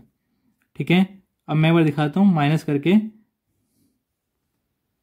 देखो इन्हीं नंबर को मैं एक बार प्लस करूंगा। देखो एक नंबर मैं क्या ले लेता हूं, 3 प्लस में √5 ले लेता हूं। ठीक है, ये वाला यहां से देखो। ठीक है, एक नंबर मैंने क्या ले लिया 3 + √5 और एक नंबर मैंने क्या ले लिया -3 + √5। ठीक है, अब इनको प्लस करो तो क्या हो जाएगा, 3 प्लस में √5 plus minus minus 3 plus plus plus √5, 3 से 3 कट गया। √5 और √5 को 2 बार प्लस करोगे तो कितना आएगा 2√5 आएगा। ये क्या हमारा एक इरेशनल नंबर है, मतलब इस नंबर को और इस नंबर को, मतलब दोनों इरेशनल नंबर को प्लस करोगे तो इरेशनल आया, दोनों इरेशनल नंबर को प्लस करोगे तो रैशनल भी आया। इसका मतलब समझ रहे हो।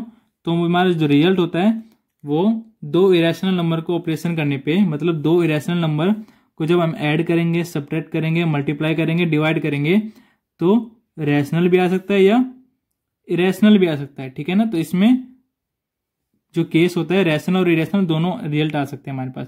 लेकिन अगर एक रैशनल हुआ और एक इरेशनल हुआ तो चाहे प्लस करो, मल्टीप्लाई करो, डिवाइड करो, ठीक है, सब्ट्रैक्ट करो, तो वो केस में हमेशा क्या आता है, इरेशनल नंबर ही आता है। ठीक है ना, ये हमारे 3 इंपॉर्टेंट पॉइंट्स थे। अब हम इस चैप्टर में कुछ हमारे पास आइडेंटिटी दे रखी है, उनको हम समझ लेते हैं। ठीक है, हमारे पास कौन कौन सी आइडेंटिटी है मैंने सारे नोट कर रखे हैं। अब एक एक करके हम समझते हैं। पहला क्या है, अंडर रूट में a × b हो तो हम इसको क्या कर सकते हैं, a को अलग अंडर रूट में लिख सकते हैं और b को अलग अंडर रूट में लिख के मल्टीप्लाई में लिख सकते हैं। अभी मैंने बताया भी था, देखो अगर हमारे पास √3 है और √5 है, ठीक है, इनको मल्टीप्लाई करेंगे तो कैसे मल्टीप्लाई करते हैं, इन दोनों को एक साथ अंदर मल्टीप्लाई में लिख लो, कहा था ना। तो देखो एक √a है एक √b है, इन दोनों को मल्टीप्लाई किया, इनके बीच में कुछ नहीं है, मतलब मल्टीप्लाई है। ठीक है ना, इन दोनों को मल्टीप्लाई करेंगे तो कैसे करेंगे, इन दोनों को एक अंडर रूट में मल्टीप्लाई कर दो, एक अंडर रूट लगा दिया, दोनों को आपस में मल्टीप्लाई करके लिख दिया। ठीक है, बस वही कंसेप्ट यूज हुआ है। ठीक है ना, ये एक आइडेंटिटी होती है, वही का हमने यहाँ पे भी यूज किया। ठीक है ना, इस आइडेंटिटी का समझ गए। इसको हम ऐसे लिख सकते हैं। ऐसी डिवाइड वाला केस होता है, अगर √3/में √5 हुआ, मतलब √3/√5 हुआ तो उसको मैं कैसे लिख सकता हूँ, एक बार रूट ऊपर लगा लूंगा 3 के साथ, एक बार रूट नीचे लगा लूंगा 5 के साथ। ठीक है, ऊपर नीचे में बांट सकता हूँ अलग अलग करके। ठीक है, जैसे मल्टीप्लाई में हमने क्या किया, एक बार √3 पे लगाया, एक बार √5 पे लगाया, लेकिन साइन बीच में मल्टीप्लाई का रखा। ऐसे ही इनके बीच में जो साइन फ्रैक्शन का रहेगा, मतलब डिवाइड का रहेगा, और रूट एक बार 3 के साथ आ जाएगा और एक बार 5 के साथ आ जाएगा जब रूट हमारा दोनों नंबर के ऊपर होगा, तो वो डिवाइड होके एक बार ऊपर चला जाएगा, एक बार नीचे चला जाएगा। ठीक है, इसको हम ऐसे भी लिख सकते हैं। ठीक है, रूट ए अपॉन बी के ऊपर पूरा हो तो रूट एक बार ए के ऊपर चला जाएगा और एक बार बी के ऊपर चला जाएगा। ठीक है ना रूट। अब देखो एक मल्टीप्लाई पता है आपको, अगर ए प्लस में बी हो, ठीक है, यहाँ पे अगर सी प्लस में डी हो, इनको हम आपस में मल्टीप्लाई कैसे करते हैं, जो ये ए होता है ना, इस ए को इन पूरे के साथ मल्टीप्लाई करते हैं, सी प्लस डी। ठीक है, फिर क्या करो, इस प्लस बी को किसके साथ मल्टीप्लाई करो, इस पूरे के साथ मल्टीप्लाई करो, सी प्लस डी के साथ, ऐसे मल्टीप्लाई करते हैं। ठीक है ना, देखो ऐसे ही यहाँ पे करना है। इस वाले केस में यहाँ पे अंडर रूट में दे रखे हैं। ठीक है, ये केस में दे रखे हैं अंडर रूट में, तो यहाँ पे भी अंडर रूट में मल्टीप्लाई होंगे ना। ये वाला केस क्यों दिखा रहा हूं, क्योंकि ये वाले रूल का यहाँ पे यूज होगा। देखो under root A multiply under root C, under root A multiply में अंडर रूट सी को कैसे लिख सकता हूं, अंडर रूट में ए सी लिख सकता हूं ना। ठीक है, ऐसे अंडर रूट ए, ये बीच में प्लस आ जाएगा। ठीक है, प्लस का plus, under root A multiply में अंडर रूट डी को क्या लिख सकता हूं, अंडर रूट ए डी लिख सकता हूं। ठीक है, प्लस का plus, under root b under root c को मल्टीप्लाई करोगे क्या आएगा, अंडर रूट बी सी आ जाएगा। ठीक है, ऐसे मल्टीप्लाई होंगे तो मैं इनको एक साथ लिख देता हूं इस आइडेंटिटी का यूज करके। अलग अलग मल्टीप्लाई हो रहे तो उनको एक ही रूट में आपस में मल्टीप्लाई करके लिख रहा हूं। ठीक है, ये प्लस प्लस प्लस हो जाएगा, under root B multiply under root D क्या हो जाएगा, अंडर रूट बी डी। ठीक है, ये जो फॉर्मूला आया ये यहीं पे लिखा मैंने, समझ में आ गया आपको। अब यहाँ देखो a under root a plus under root b bracket में अंडर रूट ए माइनस में अंडर रूट बी, यहाँ पे हमारा कौन सा आइडेंटिटी यूज हुआ है, देखो ए प्लस बी ए माइनस बी। इसको आप ऐसे तरीके से मैंने भी सोल्व करना सिखाया है कि इस नंबर को पहले इन दोनों के साथ मल्टीप्लाई करो, फिर इस नंबर को इन दोनों के साथ मल्टीप्लाई करो। इनको अगर मल्टीप्लाई करोगे तो हमारे पास यहाँ से एक आइडेंटिटी हमारे पास बन जाती है, जिसको हम याद करते हैं क्या, ए स्क्वायर माइनस में बी स्क्वायर आ जाता है। ठीक है, तो यहाँ पे हमारे पास क्या आ गया, ए की जगह रूट ए आ गया प्लस बी की जगह क्या आ गया, रूट बी आ गया, है ना। यहाँ पे भी रूट ए माइनस में रूट बी, तो ए की जगह क्या आ गया, रूट ए आ गया। इसका क्या करना है, स्क्वायर करना है। ये किसके इक्वल होगा, इसके इक्वल होगा। ठीक है, माइनस बी की जगह क्या आ गया हमारे पास, रूट बी आ गया, और इसका क्या करना है, हमें स्क्वायर करना है। और मैंने क्या कहता है, स्क्वायर से जो रूट होता है कैंसिल आउट हो जाता है, तो क्या आ जाएगा यहाँ पे ए माइनस बी। ठीक है, ए माइनस बी आ गया। अब देखो सिमिलर यहाँ पे ये कंसेप्ट होगा, ए के ऊपर रूट नहीं लगा इसलिए ए स्क्वायर का ए स्क्वायर आया, लेकिन बी के ऊपर रूट लगा है तो रूट से स्क्वायर कट गया होगा, इसलिए बस सिंपल बी आया है, बी का स्क्वायर नहीं आया। ठीक है ना, और बीच में साइन किसका आता है, माइनस का आता है। ठीक है ना, बस इसी आइडेंटिटी का यूज हुआ है। ठीक है, ये वाला मैंने आपको समझा दिया कैसे किया हमने। जो पहले वाला नंबर होता है इनको इन दोनों से मल्टीप्लाई करो, फिर जो बाद वाला नंबर होता है इनको फिर इन दोनों से मल्टीप्लाई करो। बस साइन का याद रखना, रूट बी के आगे माइनस है तो माइनस ही लिखना है। यहाँ पे रूट बी प्लस का, तो इसलिए मैंने प्लस रूट बी लिखा, माइनस में रूट बी हो तो माइनस में लिखना है। ठीक है, साइन का याद रखना। यहाँ पे क्या लगा हमारे पास, ए प्लस बी का होल स्क्वायर की आइडेंटिटी क्या होती है, ए प्लस में बी का होल स्क्वायर का आइडेंटिटी क्या होता है, ए स्क्वायर प्लस में बी स्क्वायर प्लस में 2ab, है ना। अब यहाँ पे हमारे पास क्या आ गया, ए की जगह रूट ए आ गया, बी की जगह रूट बी आ गया, है ना। तो ए की जगह हम क्या करेंगे, रूट ए डाल देंगे, ए की जगह डाला है। ठीक है, स्क्वायर एज इट इज रहेगा, प्लस बी की जगह क्या डाल देंगे, रूट बी डाल देंगे, स्क्वायर एज इट इज रहेगा, प्लस 2 मल्टीप्लाई में अंडर रूट ए मल्टीप्लाई में अंडर रूट बी, तो स्क्वायर से रूट कैंसिल होके क्या आ गया, ए, स्क्वायर से रूट कैंसिल होके क्या आ गया, बी। ठीक है, फिर प्लस फिर 2। अब इन दोनों को मैं कैसे लिखता हूँ, अंडर रूट ए भी लिख सकता हूँ, ए की अंडर रूट के अंदर मल्टीप्लाई करके। ठीक है, तो क्या आ गया हमारे पास, a plus b plus 2 under root a b, तो यही मैंने यहाँ लिखा है।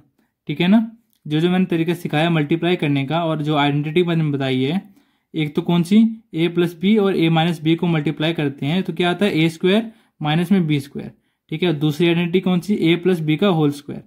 ठीक है, और तीसरा मैंने मल्टीप्लाई करना सिखाया, कैसे करते हैं, इस वाले नंबर को बाद वाले जो दो नंबर है उनके साथ मल्टीप्लाई करो, फिर इसका जो साथ वाला नंबर है इसको इन दोनों के साथ मल्टीप्लाई करो।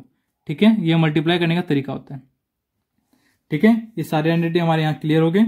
अब हमारा कुछ और इम्पोर्टेंट आइडेंटिटी है, उसको हम देखते हैं। देखो, लेट कर लो जो एक ए नंबर है, कोई भी एक नंबर होगा 0 से बड़ा होगा, और वो एक रियल नंबर है जो कि 0 से बड़ा है, ठीक है, मतलब नेगेटिव नंबर नहीं होगा। And P coma Q R real number, P coma Q भी क्या है, रियल नंबर से, मतलब ये 0 माइनस प्लस कुछ भी हो सकते हैं, ठीक है, पी और क्यू। तो यहाँ पे हमारे पास कुछ आइडेंटिटी है, ठीक है ना। ए की वैल्यू 0 से बड़ी रहनी चाहिए, माइनस में नहीं रहनी चाहिए, तभी ये केस अप्लाई होगा।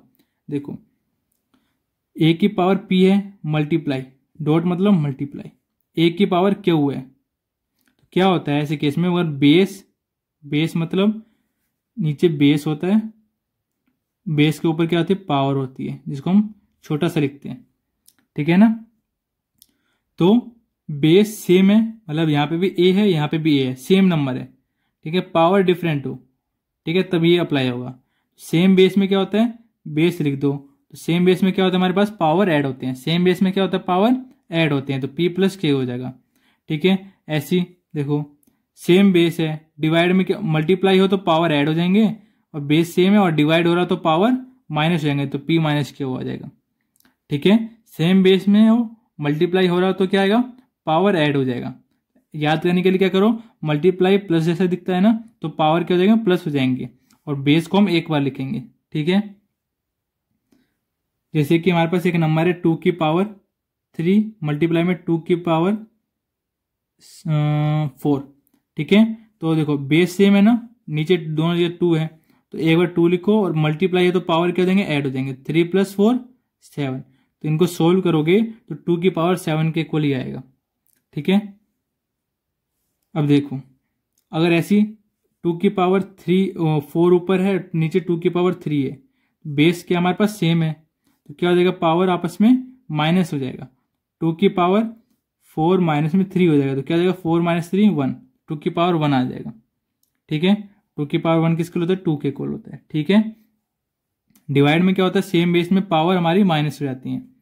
अब देखो, किसी नंबर के ऊपर पावर है, ठीक है, फिर उस नंबर के ऊपर पावर है, जैसे कि 2 की पावर हमारे पास 3 हो, पावर में है, ऐसे एक ब्रैकेट लगाया मैंने, इस पूरे नंबर के ऊपर भी एक पावर में है 4, तो ये जो पावर के ऊपर पावर है, तो वो आपस में क्या होते हैं, मल्टीप्लाई होते हैं, क्या हो जाएंगी, 3 मल्टीप्लाई में 4, तो 2 की पावर 12 हो जाएंगी, 3 4 जा 12। तो ये क्या है, पी की, इस पूरे नंबर के ऊपर पावर क्यू है, और इस ए के ऊपर पावर क्या है, पी, तो पी मल्टीप्लाई क्यू हो गया, पी क्यू, ठीक है ना। अब देखो, बेस क्या हमारे पास डिफरेंट है, पावर क्या है, सेम है, और क्या हो रहा है, मल्टीप्लाई। तो क्या करेंगे, पावर को एक ही बार लिखेंगे और बेस को आपस में मल्टीप्लाई कर देंगे, जैसे कि 2 की पावर 3 हो, मल्टीप्लाई 4 की पावर 3 हो, पावर क्या है, सेम है, बेस क्या अलग है, तो बेस को मल्टीप्लाई कर दो, 2 4 जा कर दो, पावर को एक की बार दोनों के ऊपर लिख दो, 2 4 जा 8 अपॉन में 3, सॉरी पावर में 3। तो इसको हम ऐसे सोल्व करते हैं, ठीक है। यहाँ पे हमारी सारी आइडेंटिटी क्लियर होगी, और अब बढ़ते हैं हम अपने अगले टॉपिक पर। अगला टॉपिक है हमारे पास रैशनलाइजेशन, ठीक है। ये हमारे पास क्यों यूजफुल होता है, देखो, अगर डिवाइड में हमारे पास कोई रूट की वैल्यू आ जाए, तो हम उसको डिवाइड करना हमारे लिए क्या होता है, थोड़ा मुश्किल हो जाता है, तो नीचे से रूट की वैल्यू को हटाने के लिए हम रैशनलाइज करते हैं, ताकि हमारा जो क्वेश्चन हो इजिली सोल्व हो जाए, ठीक है ना। देखो, अगर हमारे पास कोई, जैसे कि एक कंडीशन ये हो सकता है कि नीचे 2 रूट वैल्यूज हो, प्लस या माइनस में हो, ठीक है, एडिशन हो या सब्ट्रैक्शन में हो। दूसरा क्या होगा, सिंपल अकेला हो। तो पहले ये वाला जो सिंपल वाला केस है वो देखते हैं। इसमें क्या करेंगे, जो नीचे जो रूट की वैल्यूज है उसको हम क्या करेंगे, एक बार ऊपर मल्टीप्लाई करेंगे, और उसी नंबर को एक बार नीचे मल्टीप्लाई करेंगे, ठीक है ना। √5 को एक बार ऊपर मल्टीप्लाई करना है और एक बार नीचे मल्टीप्लाई करना है, ठीक है। तो करते हैं, √5 बन जा √5, ठीक है। इसको कैसे सोल्व करना है, 2 रूट में वैल्यूज है ना, तो एक बड़ा रूट लगा लो, दोनों को अंदर मल्टीप्लाई में लिख लो, ठीक है। तो √5 ऊपर रह जाएगा, ठीक है, और नीचे क्या बनेगा, पेयर बन के बाहर आ जाएगा, तो क्या आ जाएगा, √5 अपॉन में 5, ठीक है। इसको हम ऐसे सोल्व करते हैं, ये हमारा क्या हो गया, रैशनलाइज करने का तरीका। प्लस, अगर यहाँ पे प्लस है तो उस केस में क्या करेंगे हम, देखो, इसमें क्या मल्टीप्लाई करना है, √5 और √2 ही मल्टीप्लाई करना है आपस में, लेकिन जो साइन होता है ना बीच में प्लस की जगह माइनस आ जाएगा। अगर यहाँ पे माइनस रहता तो यहाँ पे क्या आएगा, प्लस आ जाएगा, अपोजिट साइन आएगा, प्लस का माइनस और माइनस का प्लस आ जाएगा।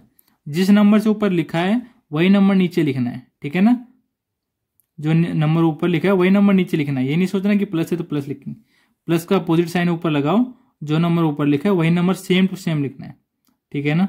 अब क्या करेंगे, मल्टीप्लाई करते हैं। इसको 1 से मल्टीप्लाई करोगे तो सेम नंबर आ जाएगा, तो √5 माइनस में √2। अब देखो √5 प्लस में √2 मल्टीप्लाई किसके साथ करना है, √5 माइनस में √2।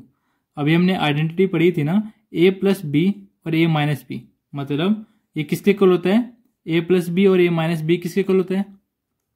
देखो मैं आपको एक बार ऊपर करके दिखा देता हूँ। a प्लस बी और a माइनस बी किसके इक्वल होता है, a² माइनस b²। इसको हमेशा याद रखना, ठीक है ना। अगर आपको रूट वाली याद करनी है, √a plus √b √a minus √b किसके इक्वल होता है, a माइनस b के इक्वल होता है, ठीक है ना। इसमें स्क्वायर हट जाता है, ठीक है ना। अगर अंडर रूट में नहीं है तो स्क्वायर आता है, ठीक है ना। तो याद रखना, अंडर रूट है तो क्या लिखेंगे, a माइनस में b लिखेंगे, सॉरी 2 है इधर, ठीक है। तो a माइनस बी, या दूसरा तरीका क्या है, अगर इसको a मान रहे हो तो √5 का क्या करोगे, स्क्वायर करोगे, क्योंकि a का स्क्वायर करना है ना। और माइनस में अगर इसको √2 को b मान रहे हो तो b का स्क्वायर कर दो, b क्या है √2, तो इसका स्क्वायर कर दो, स्क्वायर से रूट कैंसिल, स्क्वायर से रूट कैंसिल, तो 5 माइनस में 2, ठीक है। दोनों में से मैंने दोनों फॉर्मूले ऊपर यूज हुए हैं, आइडेंटिटी मैंने समझाई है, किसी का भी यूज करो, आंसर में से क्या आएगा, 5 माइनस 2 3 आएगा नीचे, ठीक है। तो इसको और इसको आपस में मल्टीप्लाई करो, कितना आ रहा है नीचे, 3 आ रहा है। तो इसको सोल्यूशन रैशनलाइज करने पे कितना आएगा, √5 माइनस में √2 अपॉन में 3 आएगा, ठीक है। ये रैशनलाइज करने का तरीका है। ये तो सोल्व करने के बाद में तरीका आपको हमेशा यही करना पड़ेगा नीचे, ठीक है। a प्लस बी और a माइनस बी की आइडेंटिटी ही ज्यादातर यूज हो गई नीचे, ठीक है ना। तो बस ये याद रखना कि इसको करते कैसे हैं रैशनलाइज, जो नीचे नंबर है उसको ऊपर लिखो, बस जो बीच का जो साइन है प्लस की जगह माइनस लिखना है, ठीक है ना। और जो ऊपर लिखा है वही नीचे से नीचे लिख के मल्टीप्लाई करना है आपस में, ठीक है ना। तो और यहाँ पे तो आपने समझ लिया है, और प्रैक्टिस के लिए हम एक्सरसाइज करेंगे तो आपको और भी बेटर क्लियर हो जाएगा, ठीक है ना। तो बढ़ते हैं अपने अगले टॉपिक पर। हमारा जो लास्ट कंसेप्ट क्या रह गया, हमें कोई भी अंडर रूट में डेसिमल जो नंबर दे रखा हो उसको हम नंबर लाइन पे कैसे दिखा सकते हैं, ठीक है। हमने इरेशनल नंबर को शो करना देख लिया, इरेशनल को भी देख लिया। जो इरेशनल मतलब जो अंडर रूट में जो वैल्यूज होती हैं जो डेसिमल में आ जाए अंडर रूट के अंदर, उसको हम कैसे दिखा सकते हैं वो जल्दी देखते हैं, ठीक है ना। ऐसे टाइप के क्वेश्चन हमारे एग्जाम्पल में भी हैं और क्वेश्चन भी दे रखे हैं एक्सरसाइज में, तो इनको हम सीख लेते हैं ताकि हमको सोल्व करने में आसानी हो। देखो कितनी है, अंडर रूट 9.3 को ड्रॉ करना है हमें नंबर लाइन पे। तो उसके सबसे पहले क्या करेंगे, हम इस रूलर लेंगे, ठीक है। उसमें क्या करेंगे, हम 9.3 सेंटीमीटर की एक लाइन खींचेंगे, ठीक है। तो ये 0 से लेके ये 9.3 तक, ठीक है, हमने एक लाइन खींच दी, ठीक है ना, 9.3 तक। ओके, एक ये पॉइंट है और एक ये पॉइंट है, इसको मैं एक ए और बी नाम दे देता हूँ, ठीक है। 9.3 सेंटीमीटर की लाइन खींची, ठीक है। इसके बाद क्या करना है, हमें यहाँ से हम 1 सेंटीमीटर की लाइन और एक्सटेंड करेंगे, ठीक है। ये मैंने 8 पे रख लिया, तो मैं 8 से लेके 9 तक मतलब 1 सेंटीमीटर की एक लाइन एक्स्ट्रा और खींच रहा हूँ, ठीक है। आपको भी ऐसे खींचना है, हर क्वेश्चन में 1 सेंटीमीटर ही खींचना है, चाहे यहाँ पे अंडर रूट में कोई सी भी वैल्यूज दे रखी हो, ठीक है। इस पॉइंट को भी हाईलाइट कर देता हूँ, इस पॉइंट को मैं सी नाम दे देता हूँ, ठीक है। अब इसको थोड़ा एक्सटेंड कर देता हूँ लाइन को, ठीक है, क्योंकि बाद में हमें यहाँ पे आगे वाली लाइन पे भी कुछ काम है, ठीक है। ये सोन, ठीक है। अब यहाँ पे हमें क्या करना है, जो ए पॉइंट है और जो सी पॉइंट है इसके मिड पॉइंट को निकालना है। तो मिड पॉइंट को निकालने के लिए हम यहाँ पे क्या यूज करेंगे, कंपास का यूज करेंगे, ठीक है। तो क्या करना है, सी पे में क्या रखना है, कंपास रखना है और आधे से ज़्यादा हमें कंपास को खोलना है। ठीक है, खोल लिया। एक बार आर्क यहाँ सी पॉइंट से यहाँ ऊपर लगाएंगे। ठीक है, एक बार सॉरी नहीं दिख नहीं रहा होगा, मैं आर्क लगा देता हूँ तब दिखाता हूँ आपको। ठीक है, इस सी पॉइंट से मैंने यहाँ पे एक बार ऊपर आर्क लगाया और एक बार नीचे आर्क लगाया। ओके, और एक बार ए पॉइंट से हम लगाएंगे आर्क। इस कंपास को ए पॉइंट पे रखना है। ठीक है, फिर यहाँ पे आर्क लगाना है। ठीक है ना, ये दोनों आर्क आपस में कटने चाहिए, तभी हमें इनका इंटरसेक्शन पॉइंट मिलेगा। ठीक है, अब इनके इंटरसेक्शन को पॉइंट को हमें आपस में क्या करना पड़ेगा, ज्वाइन करना है। ठीक है, ये जो इंटरसेक्ट हुई है यहाँ पे ये पॉइंट और ये पॉइंट को हमें क्या करना है, ज्वाइन करना है। ठीक है, तो चलिए करते हैं।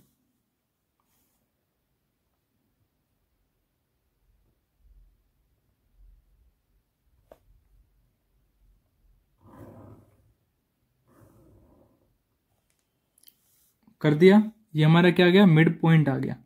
ठीक है, इसको मैं कोई ओ नाम दे देता हूं। ठीक है, अब इस मिड पॉइंट पे हमें रख के एक आर्क लगानी है। ठीक है, मतलब एक सेमी सर्कल बनाना है। इस मिड पॉइंट पे रख के हमें एक आर्क लगानी है।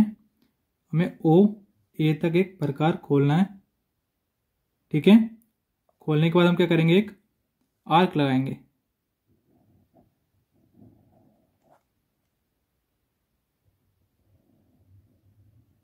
ठीक है, एक ऐसा सेमी सर्कल बन जाएगा ए से लेके सी तक। ठीक है, अब हमारे पास क्या काम है, यहाँ पे अब हम प्रोटेक्टर का यूज करेंगे। ठीक है, यहाँ पे प्रोटेक्टर का यूज हमें 90 डिग्री बनाने के लिए करना है। ठीक है, तो हमें 90 डिग्री कहाँ बनाएंगे, हम बी पॉइंट पे बनाएंगे। ठीक है, तो यहाँ पे हम क्या करेंगे, इसको प्लेस करेंगे प्रोटेक्टर को 180 डिग्री की। ठीक है, और यहाँ से हम इस पॉइंट से हमें क्या करना है, 90 डिग्री ड्रॉ करना है। तो यहाँ पे हम पॉइंट लगा लेते हैं 90 डिग्री के ऊपर। ठीक है, लगा लिया। अब इसको पॉइंट को ज्वाइन करो। ठीक है, इस पॉइंट और इस पॉइंट को ज्वाइन नहीं करना है, इस पॉइंट से हमें वहां तक लाइन ज्वाइन करनी है, ये जहां तक हमारा इस आर्क है। ठीक है ना, लेकिन हमें 90 डिग्री पे करना है, तो इस पॉइंट को हमें और बी पॉइंट को हमें एक लाइन पे रखना होगा।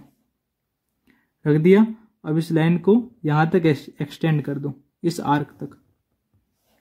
ठीक है, ये जो लेंथ आएगी हमारी, इसको मैं क्या नाम देता हूँ, डी नाम देता हूँ। जो बी डी लेंथ आएगी वो हमारी क्या है, अंडर रूट 9.3 सेंटीमीटर है हमारे पास। ठीक है ना, ये बी डी लेंथ है, लेकिन हमें वर्टिकली नहीं दिखाना, इस नंबर लाइन पे दिखाना है ना। तो नंबर लाइन पे दिखाने के लिए हम क्या करेंगे, अब यहाँ पे हम कंपास का यूज करेंगे। ठीक है, कंपास को हमें क्या करना है, बी पॉइंट पे रखना है और इसको कितना खोलना है, बी डी लेंथ का खोलना है। ठीक है, इसको इतना बी डी लेंथ तक खोलने के बाद इसको यहां से हमें क्या करना है, आर्क लगाना है नंबर लाइन तक। ठीक है, जो हमने यहां पे आर्क लगाया है, इस पॉइंट को मैं ई नाम दे देता हूं। ठीक है, जो हमारा बी से लेके ई तक डिस्टेंस होगा, बी ई की वैल्यू होगी, वो कितनी होगी, अंडर रूट में 9.3 सेंटीमीटर। ठीक है, तो हमने 9.3 सेंटीमीटर की एक लाइन नंबर लाइन पे हमने खींच दी। ठीक है, अगर यहाँ पे 0 होगा तो 0 से लेके यहाँ तक की लंबाई कितनी होगी, अंडर रूट 9.3 सेंटीमीटर की होगी। ठीक है, तो हमने नंबर लाइन पे शो कर दिया, रिप्रेजेंट कर दिया। यहाँ पे जो हमारे सारे टॉपिक होते हैं वो खत्म होते हैं। ठीक है, आशा करता हूँ आपको ये जो चैप्टर 1 है 9th क्लास का नंबर सिस्टम, उसका ये इंट्रोडक्शन वीडियो आपको समझ में आया होगा। और अगर आपको ये अच्छे से समझ में आया है और थोड़ी बहुत कोई दिक्कत भी आ रही है, तो अगर एक बार फिर से देख लेंगे तो आपको क्लियर हो जाएगा। ठीक है, और बेटर अंडरस्टैंडिंग के लिए हम जब एक्सरसाइज करेंगे तो आपको और क्लियर हो जाएगा, जब आप प्रैक्टिस करोगे एक्सरसाइज के साथ। ठीक है ना, तो मिलते हैं हम अपने एक्सरसाइजेस की वीडियो में। तब तक के लिए take care and thanks for watching.